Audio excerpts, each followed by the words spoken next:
to real history. When the food ran out, humanity began to disappear.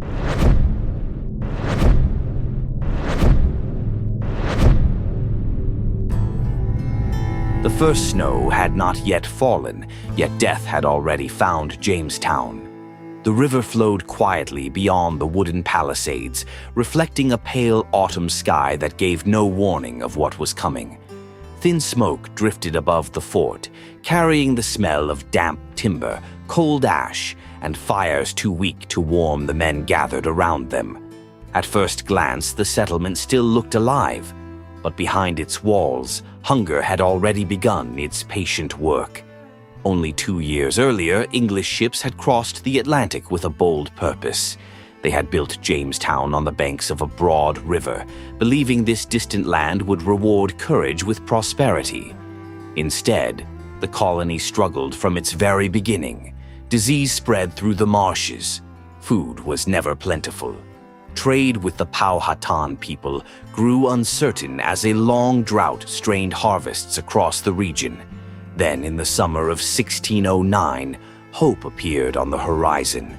9 ships sailed from England carrying hundreds of new settlers, tools, and enough provisions to sustain the colony through winter. But before they reached Virginia, the Atlantic revealed its true power. A violent hurricane scattered the fleet across the ocean. The flagship, Sea Venture, carrying many of the supplies and several of the colony's most important leaders, disappeared into the storm and was wrecked on Bermuda. Weeks later, the surviving ships finally reached Jamestown. They brought hundreds of exhausted settlers. They brought almost no food. The colony had expected salvation.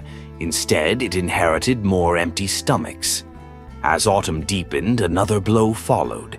Captain John Smith, whose determination had held the struggling settlement together, suffered a serious gunpowder injury and sailed back to England. Leadership now fell to George Percy, a young nobleman who inherited not a flourishing colony, but a frightened community already standing on the edge of disaster. Percy walked the narrow paths between the wooden buildings each morning, seeing the same silent faces. Men who had crossed an ocean dreaming of fortune now sat wrapped in damp blankets, their cheeks hollow, their hands cracked by cold. Every conversation ended with the same question: how much food remained? No one dared answer aloud. Outside the fort, the forest seemed endless. Towering pines swayed above a carpet of fallen leaves soaked by autumn rain.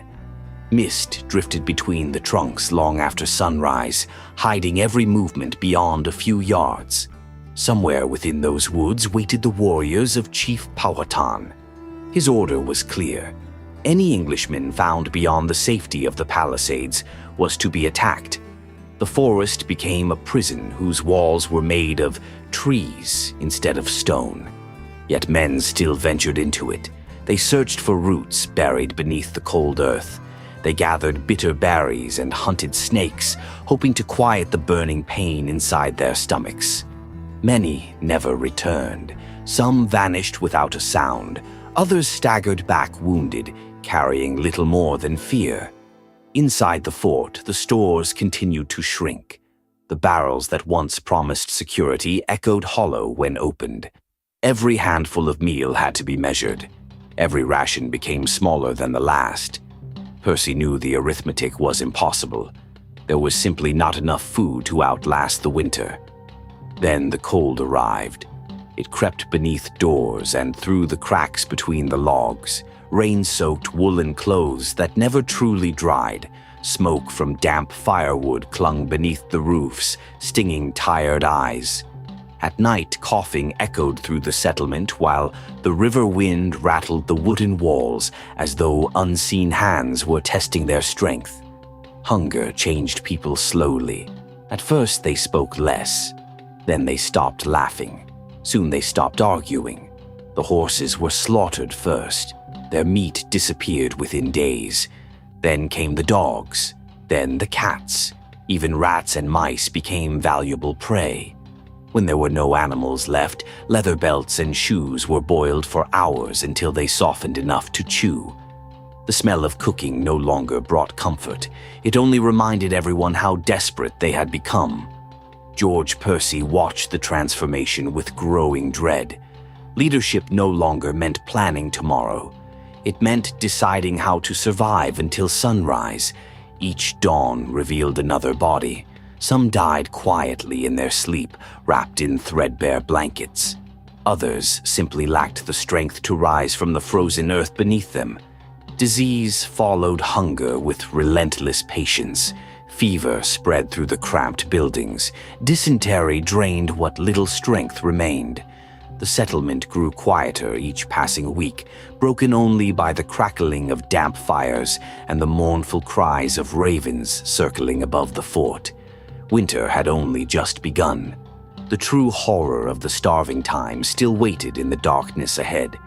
By the turn of the year, time itself seemed to have slowed. The sun rose pale above the river, casting long shadows across the frozen ground, yet it brought no warmth. Frost clung to the palisades until midday. The wind carried no birdsong, only the creaking of timber and the distant splash of dark water against the shore. Inside the fort, the silence grew heavier with every passing day. George Percy could see it in every face. The men no longer looked at one another. Their eyes lingered instead on empty bowls, dying fires, and the closed gates beyond which food might exist. But death waited just as surely. Hunger had become an invisible companion, following every step, whispering through every waking hour. Those desperate enough to leave the fort searched for roots buried beneath frozen soil or hunted whatever small creatures they could catch. Many never returned. Powhatan warriors watched the woods with patience, striking swiftly before vanishing back among the trees. Percy later wrote that famine within the fort and the attacks beyond its walls claimed lives with equal certainty. Then hunger crossed another boundary. The dead were no longer buried only with prayer. Some graves were disturbed in secret beneath the cover of darkness. Percy himself recorded that starving settlers dug up the bodies of the dead. Others, driven beyond reason, licked blood that had fallen from their weakened companions. Years later, archaeologists would uncover the remains of a young girl whose bones bore unmistakable marks left by desperate attempts to survive, confirming that the unimaginable had truly happened during that terrible winter. The colony had reached a place where neither rank nor faith could silence an empty stomach. Day after day, the settlement grew smaller. Doors remained closed because those inside would never open them again. Fires burned lower as fewer hands remained to gather wood. The church bell no longer marked ordinary days. It seemed only to measure loss.